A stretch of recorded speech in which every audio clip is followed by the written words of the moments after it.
Hello, everyone. Thanks so much for joining me here today as we get to talk about one of my favorite subjects, comic books. My name is Jose. I love comic books. I love talking about them, and I love sharing them with you.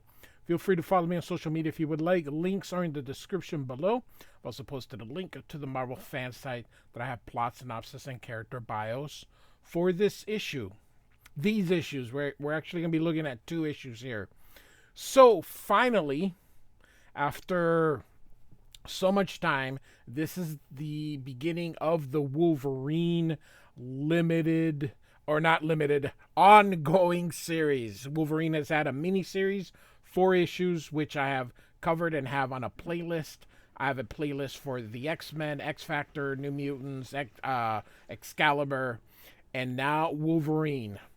And so Wolverine 1 through 2 from 1988. And I've also covered what kind of came before this.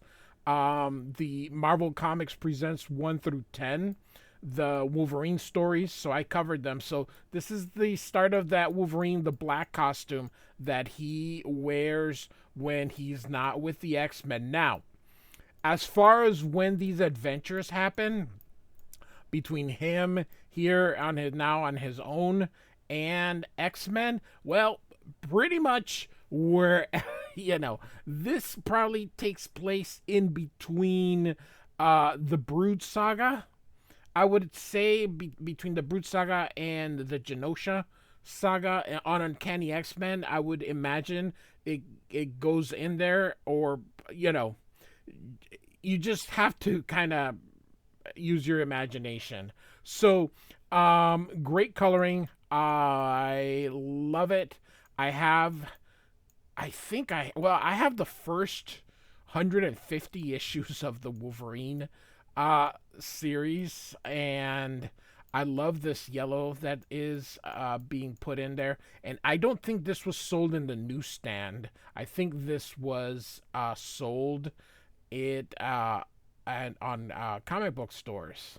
So, direct market, as they're called. So, Sword Quest is the title here, and we're in this little fake island, I believe, Telembang. Could be a real island, but this guy here, these are pirates, and modern-day pirates, and they have kidnapped this airline, and this is the captain. Chris Claremont is the writer. Now, Chris Claremont, I believe, only writes the first 10 issues of Wolverine. He's just not able to keep with 3 books because he's also doing Excalibur and X-Men. So he only does, I believe, the first 10 issues. John Buscema, or Buscema, there's one E, so it should be Buscema, is our penciler, and Al Williamson is the inker here. Al Williamson was also John Romita Jr.'s inker on Daredevil. And rest in peace.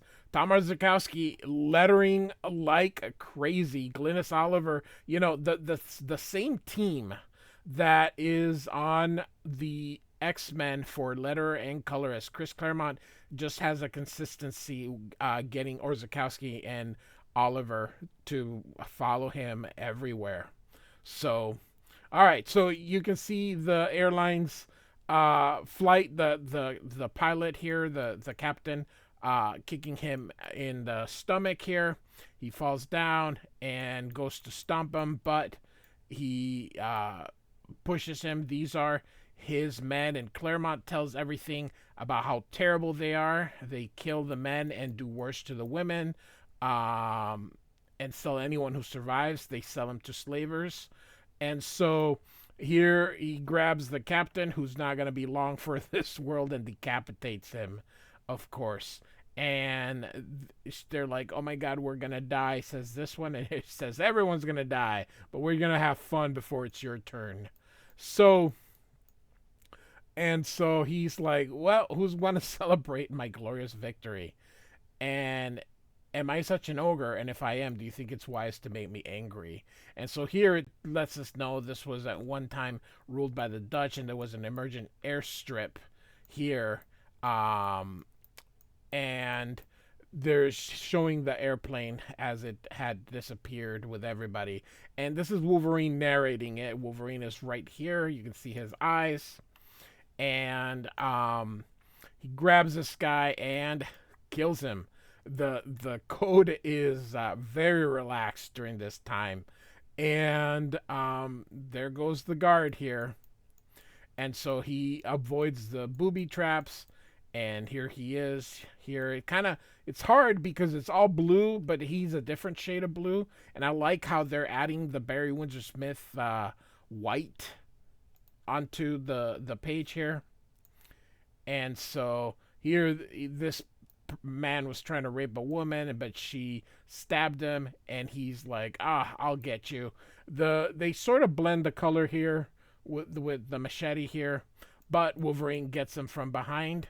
You can see the claws. He already had them popped, so he unpops them, snacked, and kills him. She's gonna get the blade, but Wolverine stabs or stops her and says, "Hey, I'm a friend. I don't mean you any harm. Stay here. Stay quiet. I'll be back." And she thanks him. So he's looking for this gentleman right here. And so Wolverine says Kojima, and you can see he pops one of his claws here. And he says, "Can you hear me?" And he says, "I know that voice." He says, "It's Logan." And he says, "Liar. Logan is dead." And he says, and Wolverine says, "Then consider me a ghost." But the pirates are here with them. It looks like they grabbed this one here. And so love this a splash page here. Very, very, very, very cool here.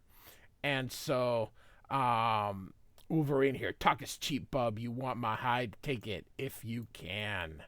And so Claremont, of course, does his thing. Wolverine, "I'm the best there is at what I do, but what I do isn't very nice." And so we're going to basically have him go through all these people here, all the pirates. They're all going to get their comeuppance here as Wolverine deals with every single one of them. And a lot of words by Claremont, but that's okay. We are we're not going to be dealing a lot with them. So the lady here was like, maybe we should get out, but then what about Kojima? And she feels bad because he was tortured.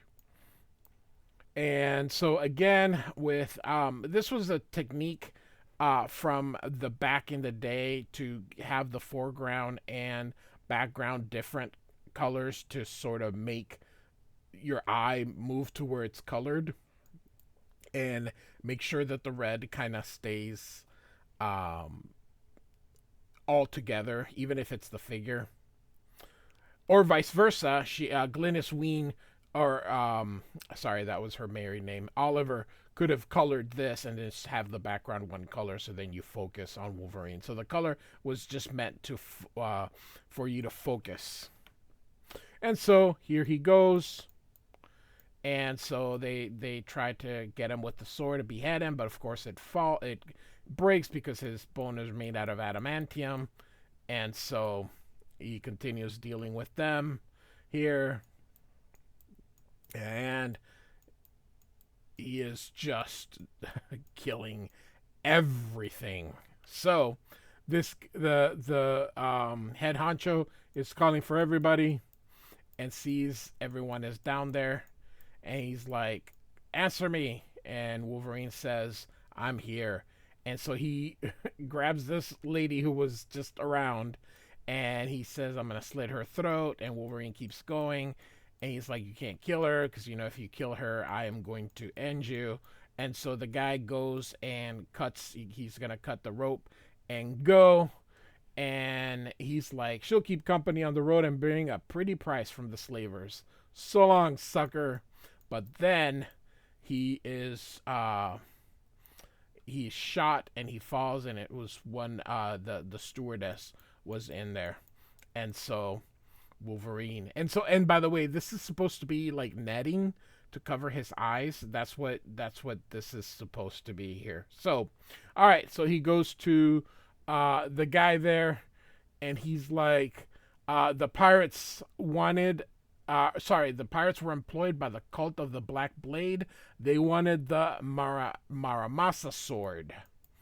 And so he continues, uh, explaining Lady Mariko never imagined a cult still active or so powerful. Fanatics stop at nothing to regain their sacred talisman.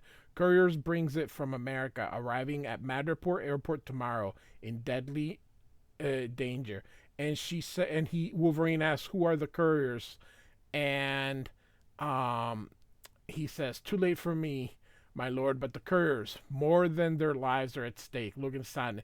If the legends are true, that sword of evil can corrupt, consume their souls." And so Wolverine says, "I'll do what I can, my friend, and get word to Lady Mariko that you served her faithfully and well and died a true samurai." The next day, here's the Madripoor Herald. And so this is the Madripoor Airport. Madripoor is not a real place. It's symbolic of Indonesia, or one of the Indonesian islands. But in Marvel, it's its own country. And so here we have customs, and we have Lindsay McCabe.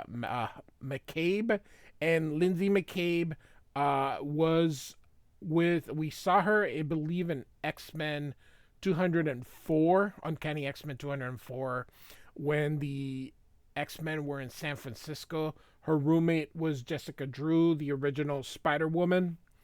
And so you see that this person here says she's the one. So they believe that she's the one carrying the sword. But Wolverine bumps into her, and he says, sorry. And so he says that he did this to pick up her scent. But she's going to this Imperial Hotel. But as I mentioned, she was being followed. But Wolverine slashes their tires and walks away. And so, all right. So she's in Madripoor. Madripoor is divided basically into rich and poor. There's no middle class. So you're either really, really rich or really, really poor. And so the rich live in high town, the poor live in low town. And so she's like, wow, this hotel is so good. When she comes in, she sees these two people that are part of the cult that want the sword. They think she's got the sword, and it turns out that the bus, I don't know, whatever, I don't know the term for this. He's one of them. And so they're like, "Where's the sword?" And she's like, "Oh, customs already had me." And they're like, "Where's the black blade?" And takes out the knife. Of course, Wolverine comes through, and he is going to dispatch the people as well. And so you see him here. And so she's like, "Don't move, stranger. I have a gun." And Lindsay says, "Big deal. I have a lamp," and hits her in the head. And so she puts the gun on Wolverine and says, "Who are you?" And so he says he came to rescue you.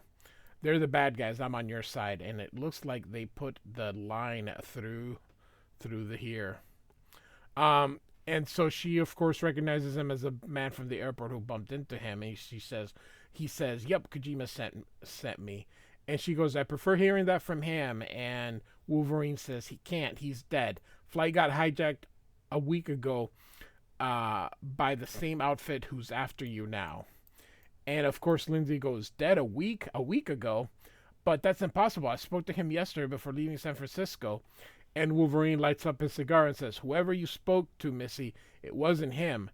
And she says, "But Jessie, my partner, she's the one carrying the sword. She's on her way to meet him." And of course, the issue ends with, which means she could well be on her way to her own funeral. Next, the Black Blade. So we're going to start then, of course, with Wolverine number 2. Great cover, and Klaus Janson returns as inker. He, of course, with Buscema, did the Marvel Comics Presents 1 through 10, which kind of dealt with Wolverine and Madripoor. Again, that's on the Wolverine playlist, and they of course did the cover as well. And of course, we see here the Silver Samurai.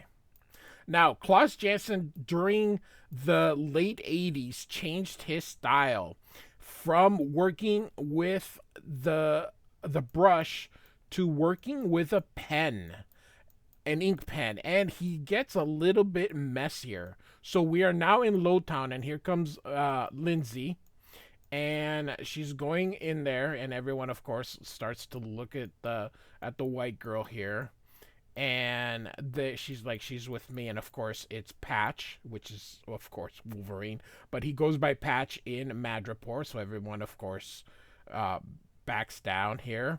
And so they offer McCabe a drink here, but it's too heavy, and she's already drunk with just one. And so you can see that she's very drunk. So Wolverine says, "Hey, I need to go find the sword. You stay here." And of course, she's like, "No." And sorry, I'm a little ahead of that, but I'll get to that.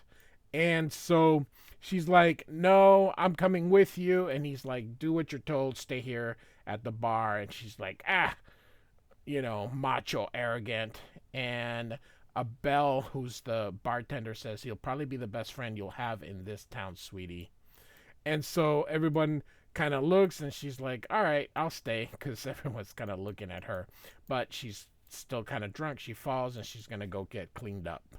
So Wolverine is walking to the room. We get a recap from the previous issue, because every issue is somebody's first. I like how they just did it in 4 panels.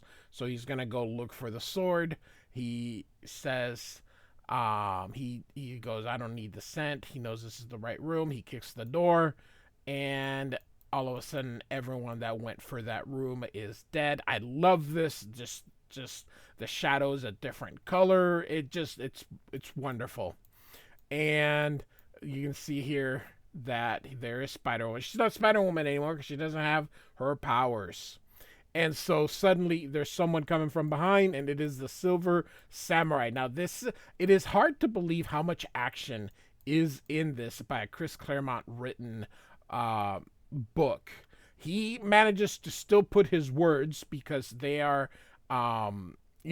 because it is still him, but he's doing that on showing action, which I don't really mind. And so Wolverine and the Silver Samurai don't exactly get along very well. They're mortal enemies. The Silver Samurai is the brother or half brother, I'm not quite sure, of Wolverine's beloved Mariko. So they fight, and we're gonna have a bit of a fight. He's trying to get the sword as well. And then here is Jessica Drew. Just I like how the sword kind of dresses her like that because the sword consumes them. And then here is Lindsay coming through. So, all right. Then the fight goes downstairs, and he's like, "Why the heck is she dressed like that?" And see, everybody's like, "All right, let's go, let's get out of here." But a couple of them want to try their gusto against them here, and of course, the Silver Samurai blocks the guns or the bullets with his sword. Handles these people here. He's like, "Give me the blade, Missy," and then she stabs him here. So these two are gonna fight.